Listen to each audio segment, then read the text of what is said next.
Right. So one thing is many schools have kind of tightened their assessment controls because of the rise of generative AI, where now they're having students do in-class essays, or they're using lockdown browsers, or they're taking these safeguards so that students are not just putting their work into generative AI and then coming up with answers. How do you feel about that as a response to this issue? And do you think it's ideal, or do you think there's a better way to go about it? Really depends on what the learning outcome is. Sometimes the learning outcome is that students should be able to multiply any two numbers or know the response to any two number multiplications. If that's the case, and by know I mean memorize or be able to calculate really quickly, then using AI doesn't make sense because it doesn't help achieve the learning outcome, it doesn't help the student achieve the learning outcome. So there are certain circumstances where I agree AI should be banned because it doesn't help with the learning outcome. Other times, the learning outcome might be something like elaborate on or explore potential solutions for a particular problem, say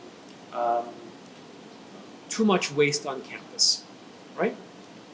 Now, in those conditions, it's actually very helpful to work with an AI because an AI can expose you to different theories or frameworks or ideas that you might not have thought about. And it opens up the space for you. So in order to help the student achieve the learning outcome, AI is actually advisable. So when it comes to schools, again, you have to go back to the learning outcome. So why am I doing this task as a teacher? You continuously have to ask your question.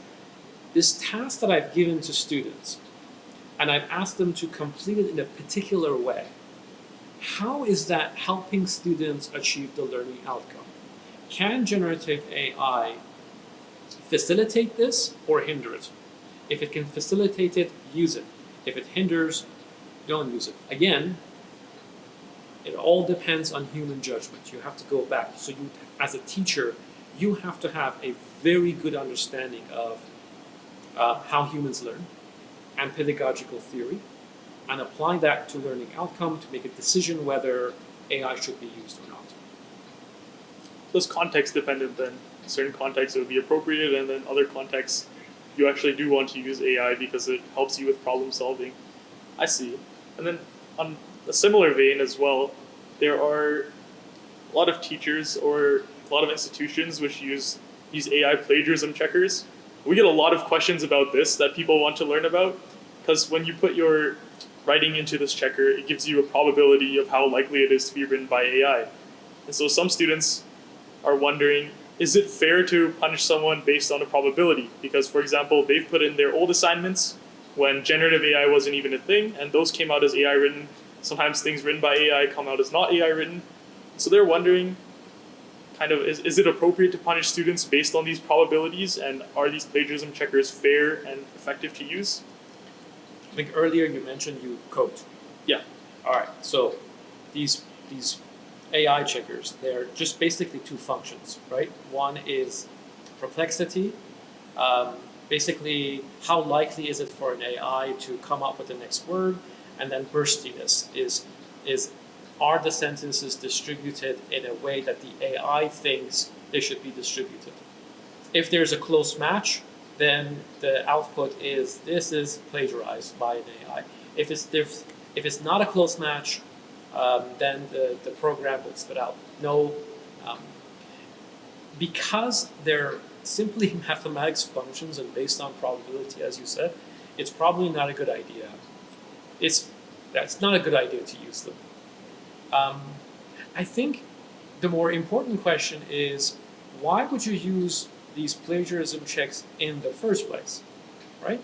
If you are a student that understands that in order to achieve some level of expertise and judgment, you have to go through the struggle, and you actually want someone, a human, to go through that work and tell you what you did right, what you did wrong, and you can learn from that experience, then you probably wouldn't even need a, like in that ideal learning space, you wouldn't really need these plagiarism checks. So I think these plagiarism checks or these these programs, there are a symptom of something bigger that our learning system or our education system isn't doing what it's supposed to be doing, and it's meant to be like a painkiller rather than trying to figure out what the cause is.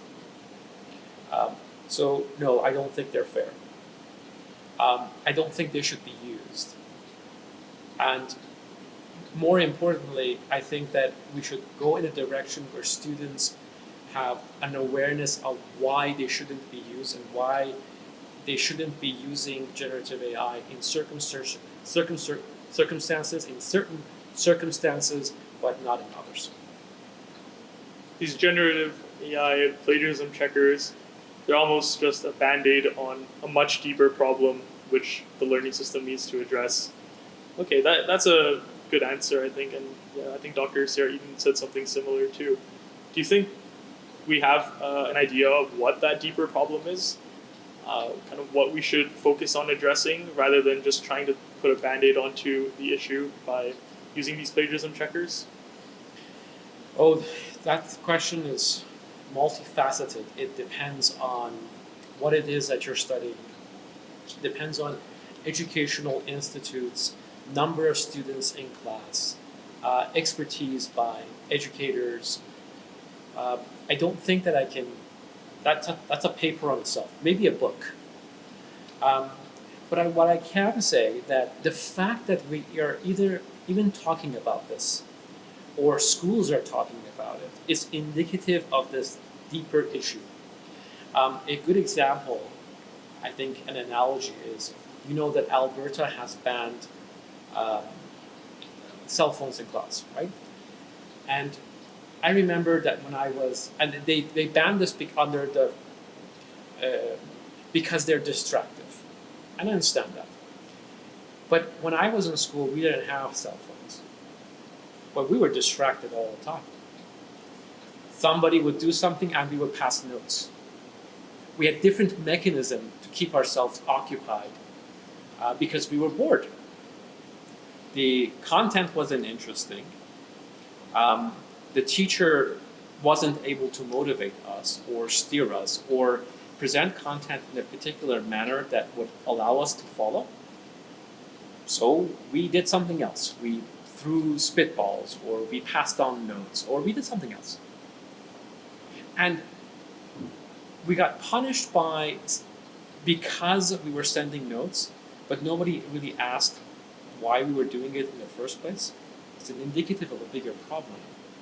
They were just focused on us passing notes. It's a bad thing to do. Same thing over here. We're having these plagiarism checks, these AI checkers. We're focused there. But they're just a symptom of a much, much bigger issue. I see, yeah. So with your cell phone example and with you passing notes, the real issue is boredom, and then that can manifest in different ways. Now it is cell phones, before it was passing notes. So right now it's manifesting in terms of like this AI plagiarism check, but there's still something deeper that needs to be addressed. So I think this will probably be the second last question. We'll have one more after this. And so I just want to ask, there is such a wide, such a polarizing response from instructors and professors on generative AI. There are some professors who absolutely hate it. There are some professors who embrace it, they love it, they want you to use it in their class. Do you have maybe an opinion on the university's response as a whole on generative AI? Do you think it's being handled well, or do you think there are some gaps that could be addressed in the university's response? That's a difficult question to answer. I was in a in a conference, an admiral was talking, and he said something that resonated with me. He said, when you have an aircraft carrier, from the time that the captain says, full stop, until the aircraft carrier actually stops, the aircraft carrier actually continues quite a bit. He said a number, I just can't remember. But it's not like dead stop right there. So universities work like that. From the time you decide something at at a higher level, until that's fully implemented, it takes time. And generative AI, being the technology it is, it moves really quickly. Probably more quickly than the university can chase it. So the smart thing to do is just take a breath. Try to understand how the technology moves. Create policies that can be forward-thinking and predictive instead of just responding to the moment, respond to the future as well, and then enact a policy. I think that's what the university is currently doing. I think that's the right approach, because once you enact policy, updating it or changing it is all very, very difficult to do at an institutional level. Yeah, I really like that aircraft carrier analogy because I think it captures the point well. And that's good that the university has a forward-thinking policy because, yeah, I guess you're right. Once you implement something, it's hard to reverse it and hard to change it. So I'll just get into our last question now, and that's simply, what are the next steps for you, and what do you think are the next steps for the broader field of education in response to AI? Next steps for me is to investigate how human AI collaboration works. I'm thinking of creating frameworks that would guide humans in an educational space to work with artificial intelligence. And there are certain aspects that are eternal. For example, I think that human judgment is eternal. In any collaboration, the final say must be the human. There's also accountability and responsibility, I think.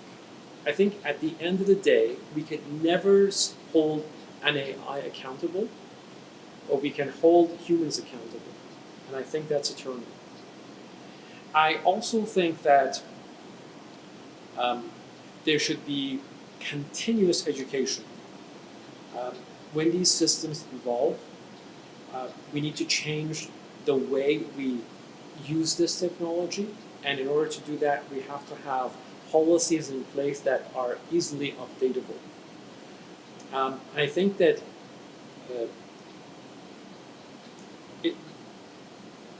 finally, I think, well, overarchingly, I think if we enact policies that highlight the importance of keeping the human in the loop and never create systems where an AI will make any sort of decision that has major impact or even a small impact for humans in general, that's the way to go. So I think my future lies in the direction of how would that work? Could we create such a framework that could be applied to all educational contexts where these laws, these eternal rules can be enacted? The second part of your question was about just the broader field in general, field of education, and if there's any steps that that field should take. I think that right now we are just beginning to understand the enormous task of providing AI literacy frameworks and curriculum to help students understand that sometimes it's okay to choose ChatGPT, sometimes it's not. How do you determine that? How do you know when it's okay and when it's not okay? How do you know when you're actually helping yourself and when you're actually hurting yourself? That aspect of AI literacy we haven't touched.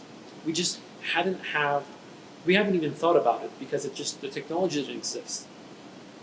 But in order to help the next generation or even younger students, I'm talking about elementary students, help them understand, make that determination at a very young age, that's going to be a colossal task. And I think that a lot of educators are going to move in that direction.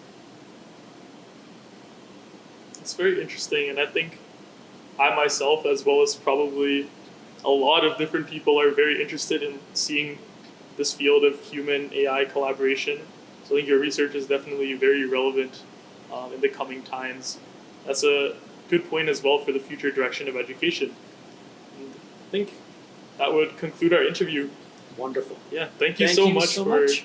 for being on. Yeah, Oh, it was wonderful. Thank you for the wonderful questions. They were very inspiring. yeah, thank you for the wonderful answers.